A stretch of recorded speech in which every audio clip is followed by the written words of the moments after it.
Hey everybody, this is Matt and we're at Texas Toast Guitars. Thanks for watching.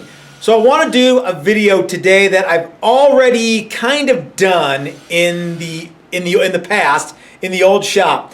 And the reason that I want to do it is because I've seen a bunch of YouTube videos in the past week where people are struggling to put inserts into a bolt-on neck to convert the wood screws into actual bolts.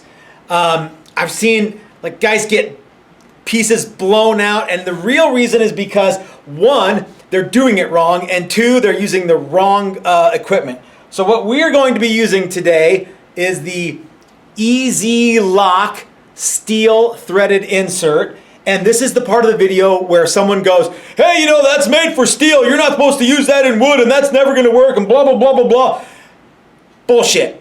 I see people using these little brass things all the time, like come in IKEA furniture and shit like that that you get at the Ace Hardware.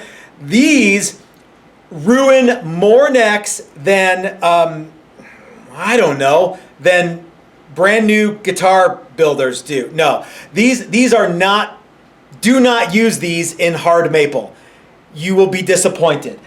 So I'm going to show you how to use an actual steel threaded insert and convert your screw-in neck to a bolt-on one.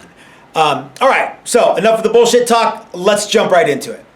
All right, so on my drill press here, I have all the things that we're going to need. I have the neck that we're going to use. I have one of the inserts that we're going to use, the Easy Lock insert. And this is actually made for metal. It's even got some sort of thread locking stuff on it. Don't worry about that. We're going to get rid of all that.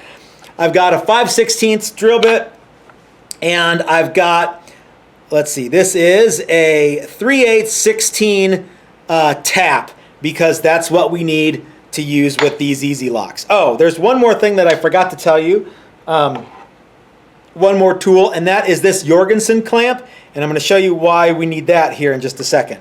So the Easy Locks that I use are these 3/8 outside diameter, 10/24 inside diameter, and they work great.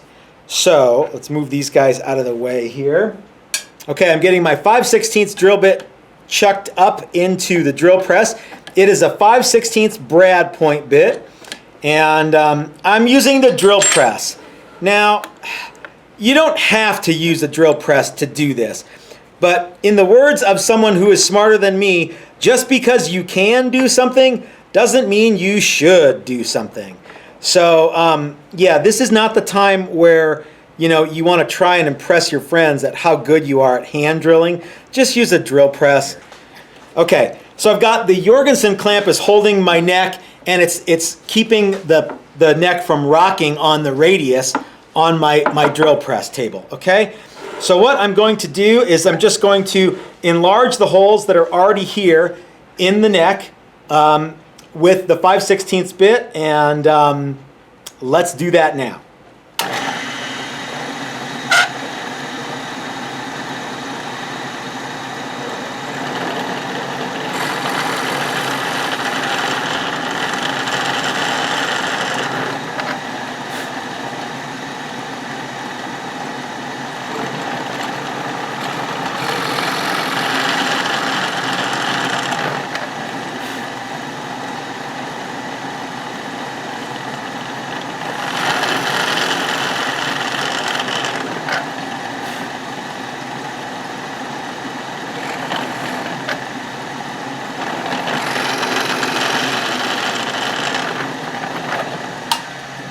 Okay guys, there's the 5/16 holes in the heel.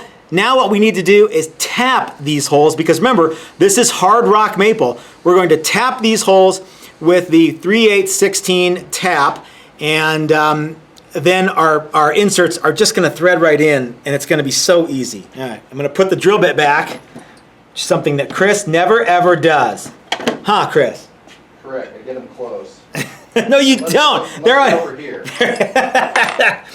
All right, so I'm going to put my 3/8 tap in my drill press. Now, I'm not going to run it like it's like it's a drill. I actually want to put it in there, and then I'm going to turn it by hand like this to get it started, to make sure that everything goes in nice and square and plumb and everything else.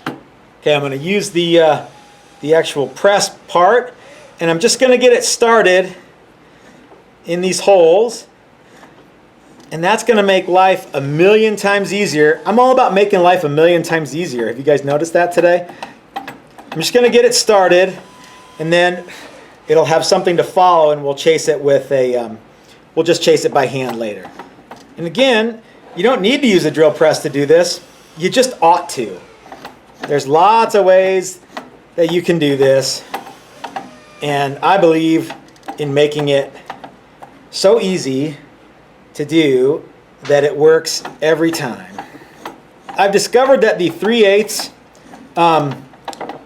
16 hole probably works the best because, you see, we're pretty close to the edge here. If this were something bigger, we might start encroaching on this meat here that we need to save. So, all right, now we can put the Jorgensen clamp away, and we'll just get a wrench and chase these in by hand the rest of the way. All right, so I've got, I don't know if you can see it, but the threads have started in all of the holes. So now what I'm going to do is I'm just going to thread these in, or tap this hole the rest of the way, and I'm just going to use a gunsmith's metric tool kit to do that, because I don't know where my tap handle is, and I'm not going to worry about it. They're pretty easy to drill. All right, that looks good. Now it's good. Great time to reflect on all of the times that you've watched someone else's video where they do it wrong. No, that's not fair. But, you know, guys, I've been doing it this way for many, many years, and it works really, really well. So I'm not trying to tell you this is the only way to do it, but what I am trying to tell you is this way has worked for me numerous times, and I would bet you that it would work for you too. People are going to also ask, where do I get those Easy Lock inserts? Well, there's probably lots of places that you can get them. If you live in Boulder, Colorado, you can get them at McGuckin Hardware. If you don't live in Boulder, Colorado, you can look up Easy Lock inserts online. I think it's easylock.com. I will leave a link to their website in the description below, and they will tell you all of the places that you can buy them. They make lots and lots and lots of inserts. Like I say, I use the black phosphate coated stuff. They're actually Parkerized. So if anyone is out there who watches Dan at Guns and Guitars knows Parkerizing is cool. Okay, now, because I drilled this hole the right size and tapped it the right size, these inserts will just thread right in. You don't need a special installation tool. Look, I'm actually threading it in with my hand. I'm going to get a screwdriver and get it in the rest of the way. But you don't need to buy their special tool because you're not going into metal, you're going into hard rock maple. Let me show you. I've just got a screwdriver, and I'm just going to get this guy in all the way, and voila. Okay, remember how I said we want to get rid of this red stuff on the steel insert? There's lots of ways you can do that. One of the ways that I like to do it is send it through a piece of maple that has been threaded. By the time it goes through, all of that crap, that thread locker stuff will be all the way gone. I have to use 2 screwdrivers. When it comes out this side, it's just metal. All right, so I got all the red thread locker off of my steel inserts.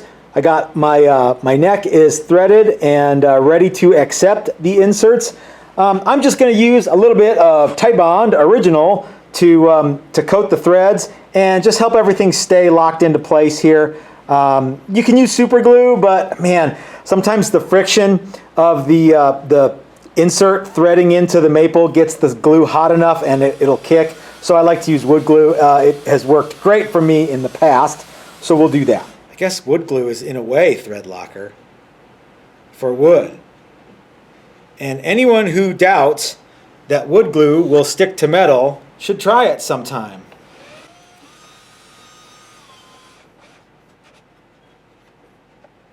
Okay, And we'll get a paper towel and wipe up this extra glue.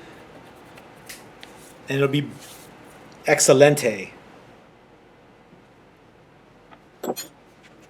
Okay guys, as you can see, I've got a different shirt on, which means I did that thing that I sometimes do where I think I'm pressing the record button and I don't. So anyway, let's go ahead and wrap this video up. So this is our completed neck. As you can see, it's got all the little threaded inserts in there, and those are pretty cool. Now, this is the part of the video where someone will inevitably go, "You don't need to have those, Leo Fender didn't do it, and he's the most perfect human being in the world." I got it. I don't do this because I think it makes any sort of sonic difference. I just do it because sometimes people think it's cool and they want it. So, you know, sometimes things are cool because they're cool, not because they do what everybody in the world thinks they ought to do. So if you are a fan of the, you know, no mounting bolts in your neck, then by all means, don't do it. I'm not recommending that you have to have this for any reason. It's just cool. So anyway, the other thing I want to bring up, guys, is this isn't the only way to do this.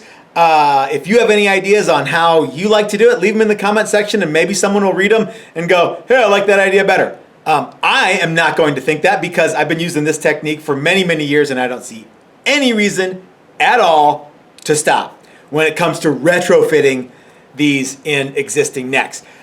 So, guys, if you liked the video, give me the thumbs up. And if you haven't subscribed yet, why don't you go ahead and click that subscribe button? All the kids are doing it.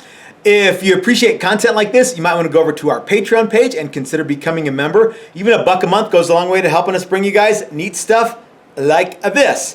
But if you can't do Patreon, we totally understand it. Share the video as many places as you can possibly think of, because there's some people out there who probably need to know how to do this. You know who you are. I'm not going to mention any names.